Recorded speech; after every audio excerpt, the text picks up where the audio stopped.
In the Christian faith, the 10 Commandments are said to be given to Moses by God personally for humanity at large to follow in order to please him. Bhaktivinoda Thakura, a Vaishnava saint from India, has given in his book Shri Chaitanya Shiksamrita similar instructions to those that want to strengthen their relationship with the Lord and rules that must be followed to guarantee the awakening of pure love of God that lays dormant in the heart. Let us begin. In order to advance in devotional service, the right association is imperative. But just as much as we should choose good association with like-minded seekers, and especially those who are more advanced than us, we should carefully avoid taking to the convictions and bad habits of persons who are averse to devotional principles. Srila Bhaktivinoda Thakura categorizes them into 6 groups. The immoral atheist does not accept to be bound by any codes of moral or ethics. They are always absorbed in sinful activities that bind them to repeated birth and death, and they are unrestrained in their personal conduct. Experts in lying, violence, stealing and insulting, their only goal of life is the maximum exploitation of their material senses, no matter the cost. The moral atheist follows a certain level of moral codes, but they do not accept God as supreme authority. The moral atheist believes that he does not have to stand responsible for any breach of moral conduct, as ultimately there is no God in control whom he has to justify himself to. In practical terms, we can observe how such people easily give up their moral codes and put them on the shelf for decoration whenever it suits their self-interest. His vision is limited to his society, his friends and his religion, but not all forms of life. We can see that many humanitarian projects are going on in the world that are based on such moral atheism in hope to achieve a better world, without the need for any God. The moral theist accepts morality because he knows he benefits from performing pious acts, which elevate him to superior planets of heavenly enjoyment after the time of death, where he enjoys greater sense gratification and a longer duration of life. They are also called karmis in the Vedas. The karmi follows codes of conduct from scripture out of gratitude toward God, but inside they believe that such morality is just a preliminary stage that makes it easier to attain divine consciousness, or they follow morality for the sake of being promised heavenly enjoyment. Like a child is promised a sweet when he behaves nice. Moral theists think that love of God is just a preliminary stage and true liberation is of an impersonal nature. They believe the relationship between the soul and God is of a temporary nature, or that God is the order supplier of my desires, and once upon receiving knowledge of Brahman, there is no more duty left to do and no more moral to follow. They also believe that God himself is bound by the same rules and conditions of karma as they are themselves, that he is not free to act as he wishes, and that when he descends in a human form, he accepts a material body. Hypocrites are often compared to cats and cranes. The crane appears to be meditating on one leg, but actually simply waits for an opportunity to catch the fish swimming by. Similarly, the cat, when growing old, seems to retire from its nature, but simply does so to get the confidence of the mice, which it secretly devours. This comparison is made for those who accept the dress of a sannyas, monk or priest, but secretly do all kinds of sinful activities such as accumulating wealth for their personal enjoyment, having sexual intercourse with women or children, or to get fame and recognition as a result of their external appearance of religious dress and external renunciation. This group is extremely dangerous, because they spread irreligion by their misconduct and drag all their followers to the dark path of material existence. Whenever their true intentions are revealed, they are rejected by honest people.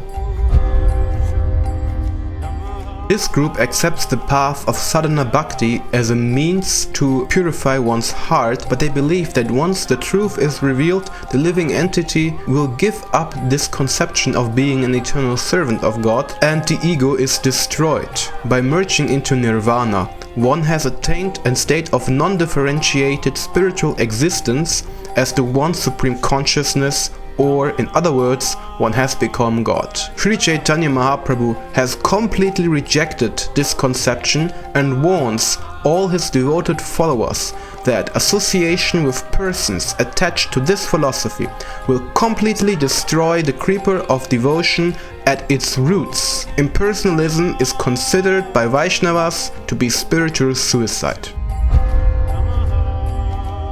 This group believes that there are many gods who are equally powerful, and therefore it does not matter which god you worship, as you will worship all as the same entity known as God. They cannot conceive that the Supreme Lord is so powerful that he can make another living entity like us to appear as powerful as God. This is what happens to the Jiva that becomes Lord Brahma, who creates the material universe by his mystic potency after meditating on the Supreme Lord for 10,000 celestial years. Similarly, they believe Lord Shiva and Lord Vishnu to be equal, or even other demigods like Indra or Hanuman to be as good as Lord Vishnu. Association with such people who are either directly or indirectly averse to bhakti should be rejected. Association here does not mean sitting together in a train, buying or selling goods while at a grocery store, or working together in the same company.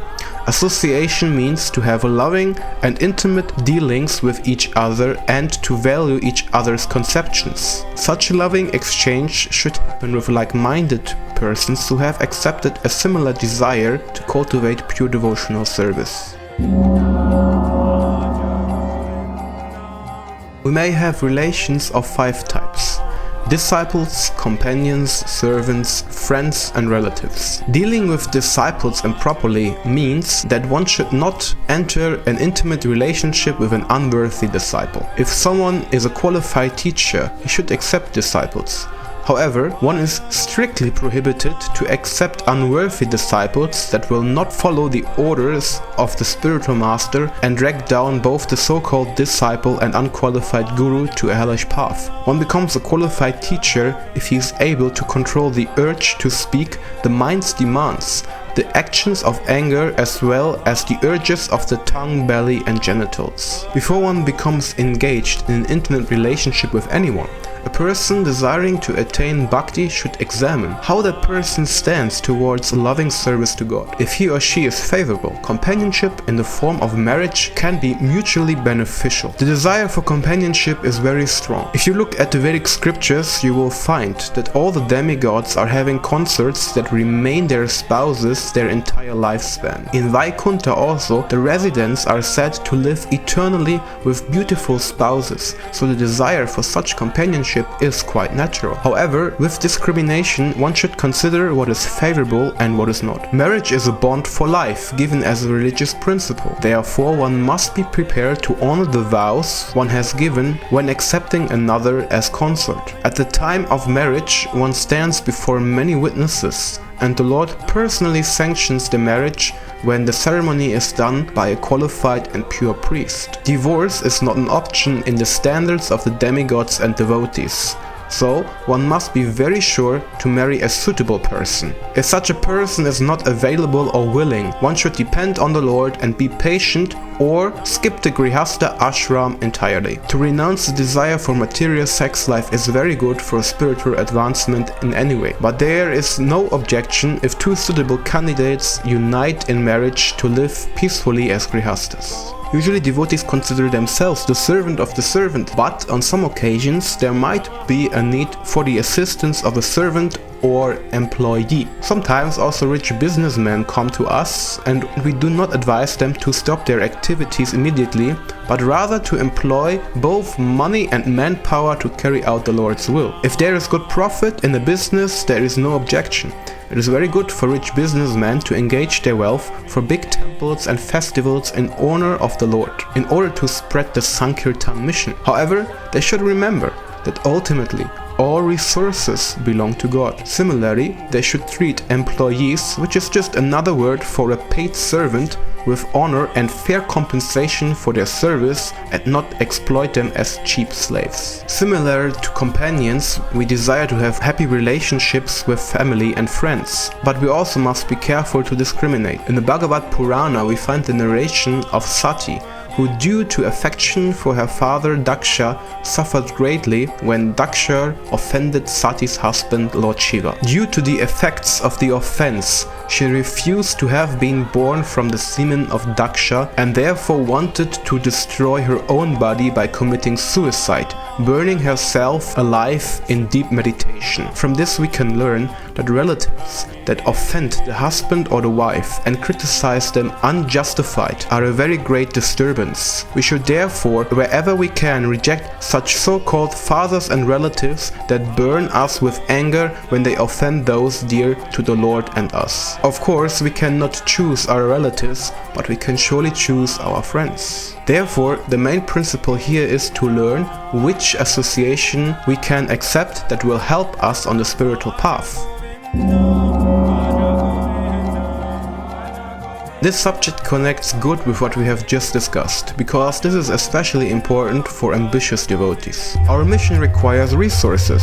Srila Prabhupada wanted us to build farm projects and build temples, and we can see that ISKCON is doing great effort to build such places. Even though such projects are amazing and temples like the Vedic planetarium are indeed very interesting for us to visit, the Lord does not require big projects or temples for his worship, and it simply benefits us to have such places to come together with the goal to please the Lord with our worship. If one has a desire to help such projects and the resources to do so, he is very welcome. However, one should remember that in order to satisfy the Lord, one simply needs to offer some patram pushpam phalam toyam with love, and the Lord will gladly accept such offer. However, it is of course nice to have such enterprises and projects as they benefit the general class of men. If, however, such resources are very difficult to come by and one must engage in serious endeavor to earn money and resources, one should give it up and rather focus on his own bhajan.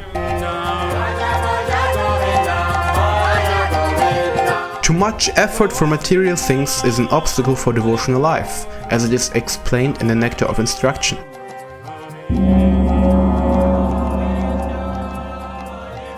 One should limit one's research to bona fide scripture of the selected sampradaya one has accepted. For followers of the Gaudiya Vaishnava tradition, these are the writings of the 6 Goswamis of Vrindavan, Vishwanath Chakravarti Thakura, Bhaktivinoda Thakura, Bhaktisiddhanta Saraswati, Srila Prabhupada, and similar Vaishnava acharyas, who are in the line of disciplic succession.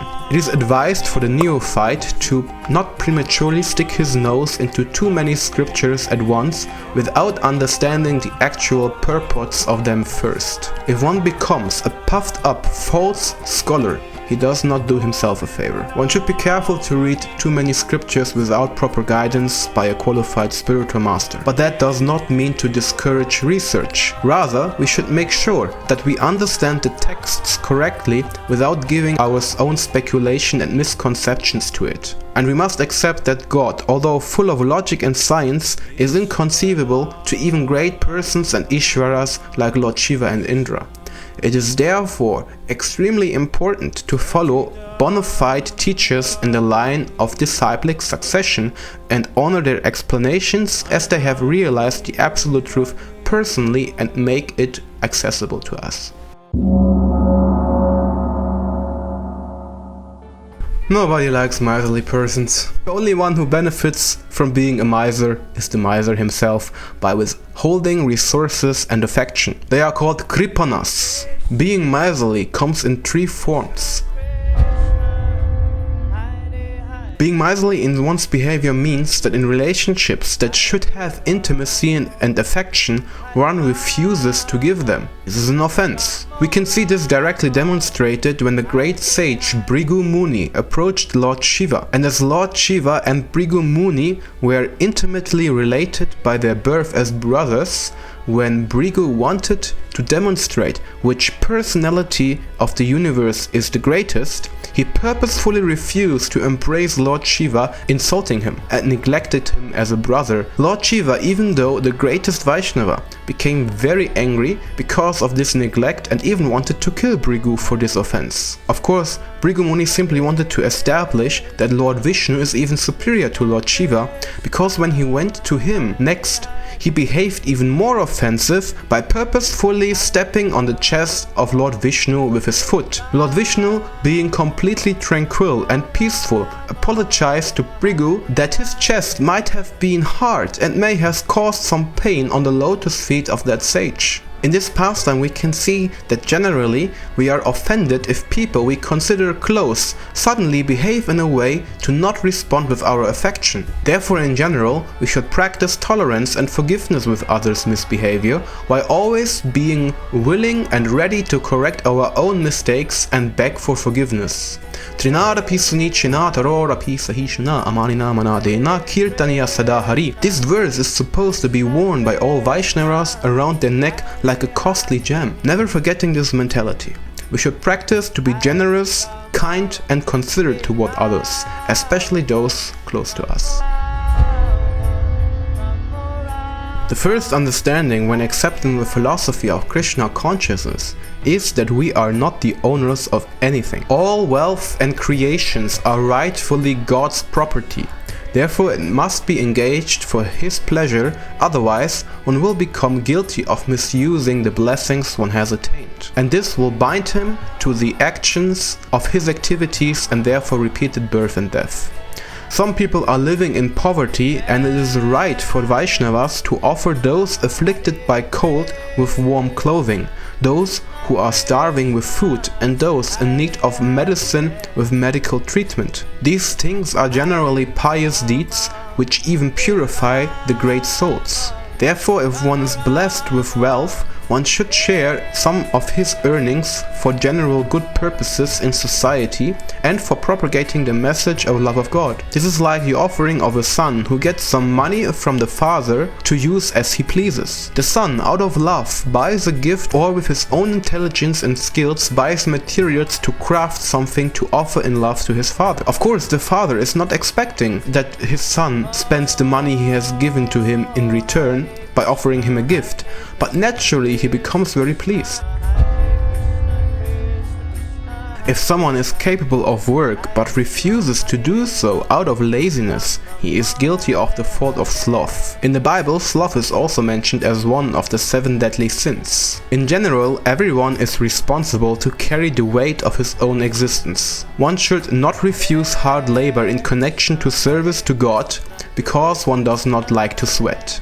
An honest life requires some work, and it is a fault to depend on others for one's maintenance unless he is crippled mentally or physically. Being disabled has nothing to do with laziness. Therefore, we must discriminate on where we take advantage of others to have an easy life for ourselves, and where we must protect ourselves from overworking. Everyone should do his share according to his capability. We all know addictions, and those who have been following me know that I struggled myself in my life very much with drug addiction. Nonetheless, Bhaktivinoda Thakura enlightens us how we should become free from unwanted bad habits that are in the way of discovering our spiritual potential. But he does not only refer to substances, rather all emotions and attachments and premature conceptions of spiritual reality that are unfavorable to bhakti must be given up with all endeavors on our side. In the process of fighting these compulsions, we must accept the shelter of the holy names of God and the Lord Himself to conquer over the demands of the material body and our mind.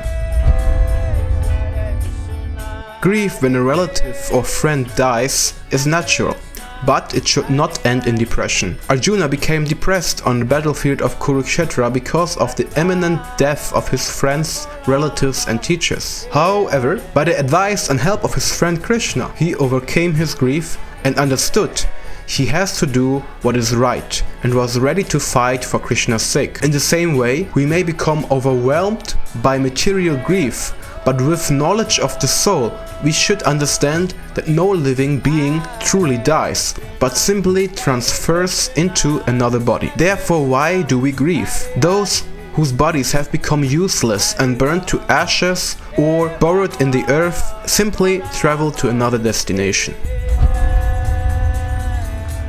To miss the Brahma Muhurta by sleeping in the early morning, to eat more than is required, eating too rich foodstuffs, or to eat untimely and irregular are bad habits. Disregarding these rules also lead to severe suffering in the form of diseases if we keep eating bad things throughout our life and have poor hygienic standards. Many scientific studies prove that a bad diet causes severe diseases such as diabetes and cancer. Therefore, the Thakura recommends us to strictly avoid developing and maintaining bad habits. He further states that in order to become completely free from bad habits, we must accept simplicity and only take what is truly necessary for maintaining one's life and cultivate spiritual consciousness.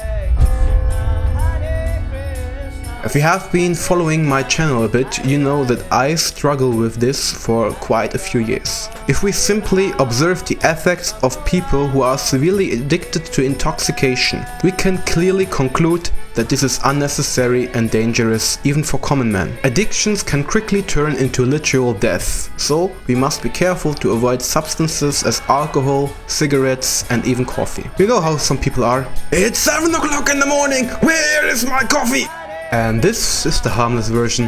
Heavy drugs like heroin, LSD and amphetamines pollutes one's understanding of bhakti and bring us many bad habits like wasting money to chase highs or accepting bad association to get support for our addiction. Ultimately, a total decline of one's bodily health is expected to those dedicated to intoxication. One who is wise will not even start to misuse a substance, what to speak of maintaining an addiction. But we should be careful. Not all drugs are harmful. If applied by a trained physician or doctor, these substances can help us. However, the doctor knows what the patient needs and the patient cannot decide on his own. To block severe pain, it is bona fide, for example, to use morphine in order to keep the patient in a sane condition, provided it actually supports his healing process and does not turn into a permanent escape from his suffering. A saint is known as Mahatma, sometimes translated as meaning great soul. Another meaning of Mahatma is one who is broad-minded. If we are the opposite of Mahatma, a Duratma or small-minded person, Bhakti will not manifest in the heart. To think one becomes a Vaishnava simply by wearing tilak, kantimala and dhoti is a symptom of a Duratma. A devotee does not make a devotee. One should learn to recognize a sadhu no matter what cloth he is wearing or what social status he is dressing. If one does not pay proper respect to a pure Vaishnava, no matter how advanced and fortunate he is, he will fall down from his position. Therefore, one should not have prejudice when facing someone who practices bhakti. However, as we have heard earlier, one must also avoid bad association. So it is necessary that although paying respect to those who believe they are Vaishnavas simply because of external dress or belonging to a certain caste or family, we do not take intimate association with them. In this way, one can avoid being narrow-minded while also protecting himself from bad association. The Vedic theology concludes that there are many powerful personalities one should give respect to, like the demigods and sages. Personalities like Ganesh, Indra, Shiva and Durga must always be respected and not blasphemed. However, one should also know that although they can give temporary material benedictions of wealth, beauty, fame and so on, they cannot award one eternal life, and as long as one worships the demigods as being supreme, he must transmigrate from Earth to the heavenly planets, where he spends a few years in the realm of the demigods he has worshipped. But because the demigods themselves are not eternal, they cannot award one freedom of death, and so they must come down again to earth to perform pious deeds. However, Lord Vishnu or Krishna, the Supreme Personality of Godhead, can award one the gift of eternal life. And therefore one should not consider the demigods to be on the same level as Lord Vishnu. Shiva is also very special and not an ordinary living being like us, unlike the demigods who are living entities like us who have been empowered. Some groups debate whether Lord Shiva or Lord Vishnu is superior because it is heard and seen that Lord Vishnu worships Shiva. The Lord sees his devoted servants to be better as himself. Therefore, we can see that Lord Vishnu worships Shiva in various of his incarnations, and Shiva also worships Vishnu. Therefore, seeing all the demigods as empowered servants of the Supreme Lord and very dear to him, one can conclude that there is only one Supreme God, and that God is so powerful that he can empower a living being like us to play God for a bit and become Brahma or another powerful demigod. One should not disrespect the demigods, as they are very dear servants to the Supreme Lord. The sage always avoids unnecessary suffering he inflicts upon others. One example of this is with eating. For eating meat, it is undoubtedly required to slaughter an animal. It must be fresh after all, right? So the whole process is a very bloody affair. Knowing this type of food to have caused another living being severe pain and suffering, the sage avoids eating meat unless there is a situation of life and death and nothing else is there to subsist from, and even then most sadhus would rather choose to starve themselves to death. But since the human civilization has discovered and cultivated agriculture, there is no question for the modern man to have to kill animals for survival. This is a very gross example of what it means to give difficulties to others. But it goes much more subtle. To gossip and speak false testimony, to make impediments for others to get our own pleasure, like seducing someone else's wife, are strictly prohibited and make a great obstacle on the path of Bhakti-Yoga. In general, one should avoid giving pain to others, and mercy is the very nature of Bhakti. Therefore, one must practically apply this in one's own life and dealings with other living beings. A sadhu feels a general friendship to all living entities. Therefore, naturally, he does not wish to harm them. When the heart becomes tender and soft by Bhakti Devi's mercy, one naturally feels sympathy for all living entities, as he recognizes them as being part and parcels of the Lord he worships. There are 10 offences one can commit against the holy names of the Lord. To blaspheme the devotees who have dedicated their lives propagating the glories of the Lord, to think the demigods to be on equal level as Lord Vishnu, to neglect or disobey the instructions of the spiritual master, to blaspheme the Vedas or other religious scriptures, to consider the chanting of the holy name to be an exaggeration or imagination, to interpret the holy names of the Lord according to our whims, committing sins on the basis of belief that the holy name will later purify us from that sin, and we therefore suffer no loss from committing sinful activities. Comparing the chanting of the holy name with pious acts, instructing faithless persons on the chanting of the holy name, and having no taste in chanting of the holy name even after hearing so many instructions on the subject matter, or to chant inattentively. One who strives for perfection in devotional service must carefully avoid the 10 offences against the holy name. One should completely abandon blasphemy towards the Lord and his pure devotees. One should also not even blaspheme other religious scriptures or religion. Actually, one should not blaspheme even a single living entity. But sometimes we must criticize to separate good from bad association. If our spiritual master blasphemes the devotees, we should pray to him to cease, and if we can see that he is actually envious of the pure devotees, we should abandon him and choose another qualified spiritual master. The tendency of fault finding is a very serious issue for the conditioned soul. A sadhaka on the path back to Godhead should respect these commandments, as not following them will prove to create obstacles on his way. He should regularly meditate on them and find practical applications. If we commit to follow these guidelines, our life will be successful, peaceful, and we will be able to enjoy the ambrosial nectar of love of God even in this life. If you want all of this information in more detail, I recommend you to read Shri Chaitanya Shiksamrita from Bhaktivinoda Thakura. If you have any questions or contributions, feel free to use the comment section below and subscribe to my channel to come with me on my journey of self-discovery.